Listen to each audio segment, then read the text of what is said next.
La DDR5 au début, fallait forcément dépenser beaucoup d'argent pour avoir un kit qui était plutôt intéressant. Et malheureusement, ça refroidit pas mal d'entre vous. Et aujourd'hui, finalement, qu'est-ce que ça donne? Parce qu'avec l'arrivée de la troisième génération d'Intel sur DDR5 et les deux générations justement qu'on retrouve déjà chez AMD si on compte les 3 DV cache, forcément avec tout ça, on se doute que la DDR5 elle a dû prendre en maturité. Parce qu'à un moment ou un autre, il a bien fallu que la technologie elle évolue. Mais à quel point justement est-ce qu'elle a évolué? Bah c'est la question à laquelle on va essayer de répondre aujourd'hui avec un kit de chez Corsair en Corsair Vengeance et ça tout de suite après l'intro, c'est parti.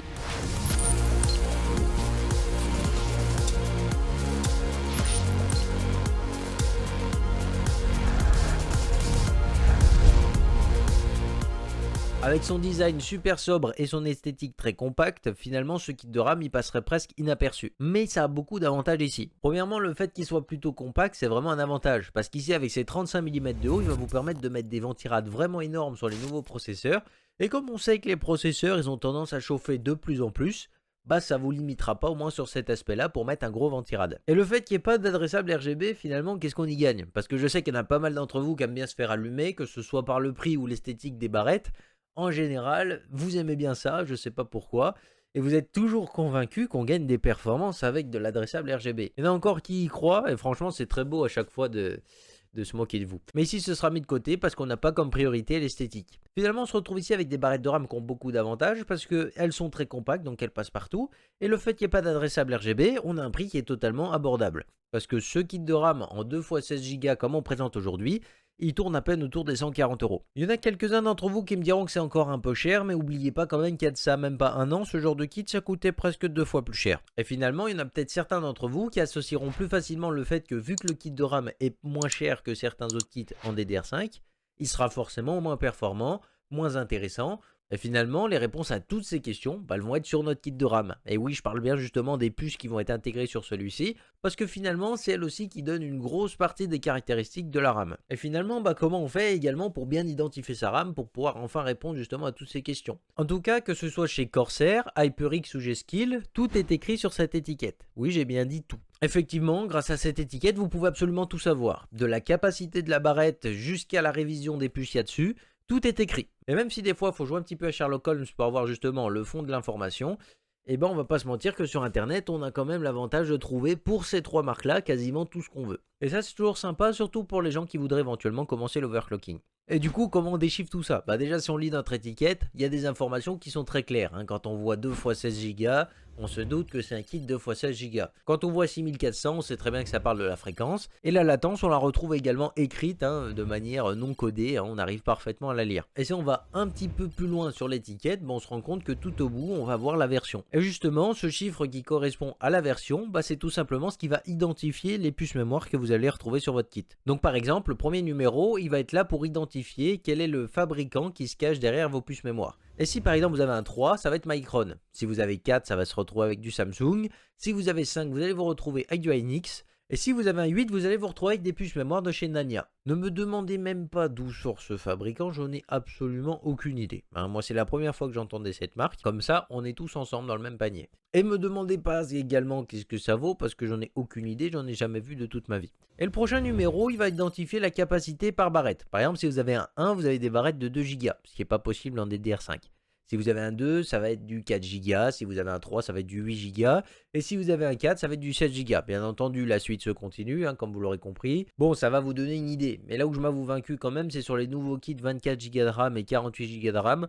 Parce que je vois pas tellement comment ils ont réussi à incruster ça dans la nomenclature qui existe déjà depuis la DDR4. Alors, où les numéros vont totalement changer, ou finalement, ça va être un gros bazar de savoir tout ça. Mais le bazar n'est pas fini parce que le troisième chiffre, c'est celui qui va vous donner le plus de mal. Tout simplement, le troisième chiffre, ça va être la révision des puces. Par exemple, avec ce troisième chiffre, vous pouvez savoir si vous avez par exemple de la Hynix A-Die, de la M-Die ou toute autre technologie. Mais le problème, c'est que suivant le fabricant de la mémoire, ce troisième chiffre a d'autres significations. Pour simplifier la tâche à la plupart d'entre vous, dans la description, je vais vous mettre un lien qui va vous renvoyer vers un tableau. Ce tableau répertorie toutes les révisions possibles, enfin à peu près toutes les révisions possibles, avec les codes justement qui correspondent à toutes ces révisions en tête de ligne. Comme ça va vous permettre d'identifier beaucoup plus rapidement votre kit de RAM et ça vous permettra de gagner pas mal de temps. Parce que là, si je dois commencer à faire un cas par cas, la vidéo elle fait 1 heure et c'est juste impossible. Mais tout ce qu'on vient de voir ici, c'est à prendre avec des pincettes. Parce qu'en fait, c'est pas parce que moi j'ai eu de la Hynix en ADAI dans mon kit de RAM que vous aurez de la Hynix ADAI dans votre kit de RAM. Et pourquoi je vous dis ça? Tout simplement parce que même si vous achetez exactement le même kit, qu'il ait la même fréquence et la même latence, et bah vous n'aurez pas forcément les mêmes puces mémoire que moi. Il n'y a quasiment aucun kit qui est sûr à 100% d'avoir exactement les mêmes puces mémoire que les miennes. Et quand je vous dis exactement les mêmes puces mémoire, c'est-à-dire que même en achetant ce kit, vous n'êtes pas sûr d'avoir de la Hynix ADAI à l'intérieur. Parce que tout simplement, il est possible que vous achetez ce kit, vous vous retrouvez avec de la Micron, vous vous retrouvez avec de la Samsung, et au final, le potentiel d'overclocking va changer, même si vous avez exactement le même kit. Et c'est pour ça, selon moi, qu'on ne devrait pas vraiment vous faire une review de RAM par rapport à un modèle de RAM. Par exemple, là, on vous fait une review par rapport à la Corsair Vengeance. Au final, on peut avoir des barrettes concurrentes avec exactement les mêmes mémoires dessus. Donc au final, on devrait plutôt faire une review d'un type de mémoire, avec par exemple des Hynix ADAI, plutôt que vous faire une review de Corsair Vengeance. Je sais pas si tu comprends l'idée qu'il y a derrière, mais en gros c'est tout ça pour dire que une vraie review de RAM, selon moi, ça devrait être plutôt basé sur le type de puce qu'on embarque dans la RAM que justement sur le modèle qu'on va avoir. Même si au final, il faudrait par exemple avoir le même modèle avec différentes révisions de puces pour voir s'il refroidit mieux qu'un autre par exemple, pour voir si le PCB est plus efficace qu'un autre. Ça, si vous voyez des RAM super haut de gamme comme des Hall of Frame qui sont taillés pour l'overclocking, ou ce genre de choses. Je crois qu'il y a Patriot aussi, apparemment, j'ai vu passer que t'es sûr d'avoir des puces en ADAI dedans, je sais pas quoi. Donc voilà, il y a peut-être certaines marques qui vont vous certifier que vous êtes sûr d'avoir un certain type de puce à l'intérieur, mais c'est très très rare sur le marché. Donc faites gaffe quand même quand vous achetez, c'est à prendre avec des pincettes ce que je vous dis là. Et du coup, si on revient au kit qu'on essaye aujourd'hui, avec le numéro qu'on a sur l'étiquette, on peut tout de suite voir qu'on a ici de la Hynix en ADAI. Là, c'est plutôt une bonne nouvelle pour nous, mais il y en a peut-être pas mal d'entre vous qui vont se demander pourquoi c'est une bonne nouvelle. Pourquoi finalement c'est quelque chose de sympathique d'avoir de la Hynix en ADAI sur ses barrettes de RAM. Et peut-être que si vous posez la question, c'est tout simplement aussi parce que vous n'êtes pas trop du style à aller overclocker vos composants, et peut-être que vous savez même pas ce que ça veut dire overclocker vos composants. L'overclocking de manière générale, c'est tout simplement le fait d'aller plus loin que ce qu'annoncent les spécifications de base. Pour comprendre un petit peu l'overclocking, on va prendre l'exemple d'une voiture. Admettons qu'on ait une voiture qui soit capable que de rouler à 130 km/h, et puis d'un coup, avec un petit peu de bidouillage, on arrive à la faire aller à 150. Il y en a pas mal d'entre vous qui vont venir nous dire que ça sert à rien de rouler à 150 parce qu'en France on est limité à 130, etc. On sait tous de toute façon que s'il n'y avait pas de radar et pas de flics au bord des routes, il y en a, ils s'arrêteraient pas tant que l'aiguille elle touche pas le fond du compteur, ou tant que la jauge d'essence elle n'a pas affiché 50 litres au 100, tu vois. Et là le parallèle il est juste parfait parce que quand vous êtes dans votre PC, les autoroutes n'ont pas de radar et il n'y a pas de flics au bord des routes. Là, tu peux pousser les composants à leur limite absolue sans avoir de souci de recevoir un petit papier dans la boîte aux lettres. Attention, votre processeur atteint les 8 GHz. Vous devez payer 200 € d'amende. Comme ça n'existe pas dans le domaine, tant que t'as pas tapé la limite, tu peux aller jusqu'au bout. Et du coup, si on revient un petit peu à nos barrettes de RAM et nos puces mémoire, quand on va dire ici qu'on a de la Hynix en ADAI, pour la plupart des gens qui font de l'overclocking, ça fait comme si que tu murmurais à leur oreille, il n'y a pas de limite. Là, tu as un potentiel qui est caché dans tes barrettes de RAM qui demande qu'à hurler, tu vois. Et c'est ce qu'on va voir tout de suite avec les tests. Parce que bon, on va pas s'arrêter qu'aux spécifications techniques, parce qu'on sait tous qu'au final, dans la pratique, c'est bien différent. Quand on prend le kit de RAM de base, on lui applique uniquement le XMP. Le XMP, c'est justement cette fameuse technologie que vous commencez à tous plus ou moins connaître, qui va permettre au kit de RAM de savoir à quelle fréquence il est censé tourner. Et ça va vous permettre d'atteindre les vitesses et les latences qu'on vous donne quand on vous vend le kit de RAM. Donc la plupart du temps, vous activez ça et tout va très bien.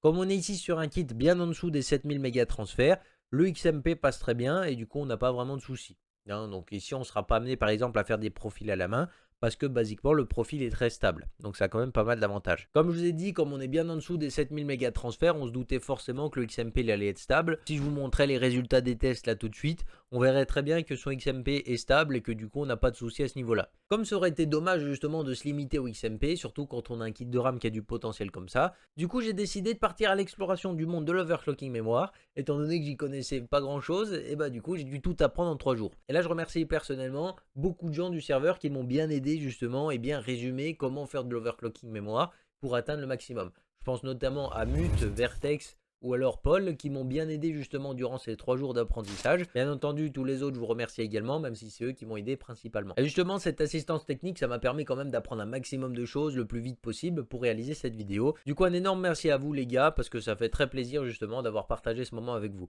Ici, on a fait de l'overclocking mémoire, mais on n'a pas cherché justement la stabilité absolue. Tout simplement parce que si vous voulez un truc très stable, surtout sur une carte mère avec 4 DIMM de DDR comme on a là, c'est juste super long, super pénible à faire et honnêtement, on n'avait pas le temps de le faire pour cette vidéo. Après, ça m'empêchera pas de le faire derrière la caméra pour trouver quand même les bons profils.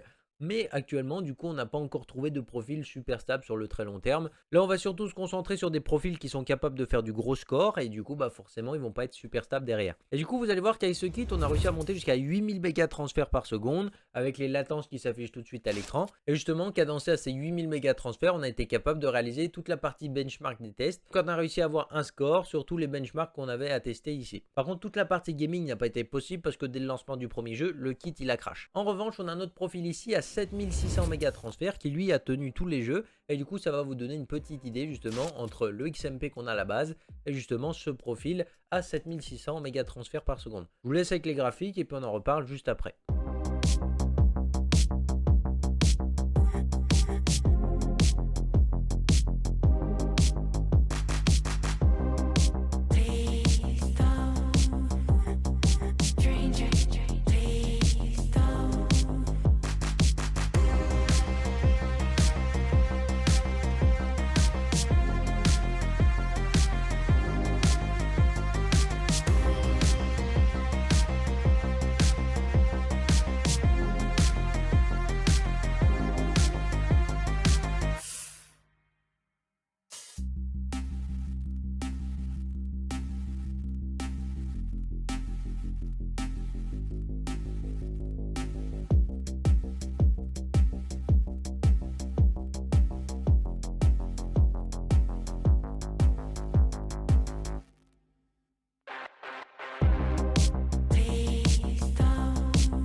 Et maintenant que vous avez vu tous ces graphiques, finalement, qu'est-ce qu'on peut dire hein? Parce que là, on a fait quand même pas mal de trucs techniques. Il y a pas mal d'entre vous qui étaient peut-être un petit peu perdus. Mais finalement, qu'est-ce que ça veut dire tout ça? Bah déjà, le kit de RAM, il a quand même un énorme potentiel d'overclocking ici, parce qu'on a quand même atteint des fréquences qui sont plutôt intéressantes. Il y a pas mal de gens du serveur Discord qui pensent que justement, ce qui limite à aller encore plus loin en overclocking, c'est la carte mère qui commence à atteindre ses limites. Ce qui serait totalement possible, parce que pour ceux qui s'y connaissent pas trop en overclocking, quand vous avez 4 DIMM de DDR sur une carte mère, surtout de cette génération-là, et encore pire si c'est d'une génération précédente, et ben en fait c'est très compliqué d'arriver à monter à des très grosses fréquences. Donc on voit que le kit de RAM a tellement un gros potentiel que ce qui va certainement brider cet overclocking, c'est la carte mère qui atteint ses limites. Ça vous paraît peut-être incroyable de dire ça, mais en fait oui, la carte mère a certainement atteint ses limites, tout simplement parce qu'elle a 4 DIMM de DDR. Quand une carte mère a 4 DIMM de DDR5, forcément la gestion des hautes fréquences va être plus compliquée que si elle avait que 2 DIMM de DDR5 par exemple. Ça va être plus dur pour elle de suivre la cadence quand on va commencer à monter en fréquence. Et bah là du coup ça a été confirmé parce que la Asus elle a été mise un peu en PLS. Mais du coup on voit que le kit de RAM a quand même pas mal sous le pied et qui permet d'aller quand même assez loin. Peut-être qu'il y en a certains d'entre vous qui vont se demander à quoi ça sert d'avoir un kit de RAM qui est capable d'aller plus loin que sa carte mère. Enfin c'est peut-être un petit peu illogique pour la plupart d'entre vous. Mais au final, c'est aussi intéressant parce que comme nous, on va être amené à tester pas mal de cartes mères, ça va permettre de voir également l'évolution. Parce que là, si cette carte mère, par exemple, a atteint ses limites, mais comme Asus, par exemple, est déjà actuellement en train de ressortir des nouvelles cartes mères pour aller avec la 14e génération d'Intel, et ben en fait ils vont déjà avoir fait des évolutions au niveau de la mémoire. Et nous par exemple ça va nous permettre de comparer si avec les nouvelles cartes mères, Asus a su améliorer son procédé de gestion de la mémoire. S'ils arrivent mieux à gérer justement les barrettes de RAM, s'ils tiennent mieux les hautes fréquences, si par exemple ils ont une meilleure stabilisation des tensions de la mémoire, etc. Maintenant, on va pouvoir voir tout ça. Et puis pour ceux qui font principalement du gaming, qu'est-ce que ça vous apporte d'avoir un kit de RAM qui est capable d'autant de choses? Il faut vous dire tout simplement qu'à sa fréquence de base, en fait, vous avez un kit qui est juste top, hein, parce que là, il est très loin de sa limite. Donc techniquement, il ira un peu mieux. Et si on veut aller encore plus loin, en fait, on peut largement, parce qu'on a de la marge de manœuvre, pour se faire un petit peu plaisir et aller bencher des gros scores. Et du coup, si vous voulez une conclusion très rapide sur ce kit de RAM, qu'est-ce qu'on peut dire? Déjà, c'est de la mémoire qui est performante, qui est abordable en termes de prix, et qui vous permettra de mettre des gros refroidissements sans être pénalisé. Parce qu'au final, on voit que comme il est compact, ça vous permettra de mettre des gros ventirades. Encore un énorme merci à tous les gens qui m'ont permis de réaliser cette vidéo. Et puis merci à Corsair qui a bien accepté de nous fournir ce kit de RAM pour rejoindre notre table de bench et faire en sorte qu'elle soit utilisable. Parce que sans RAM, un PC, ça démarre moins bien. Sur ce, j'espère que la vidéo vous aura plu. N'hésitez pas à vous abonner si ce n'est pas encore fait. C'était Azertest d'Overclocking.com. Bye les gens.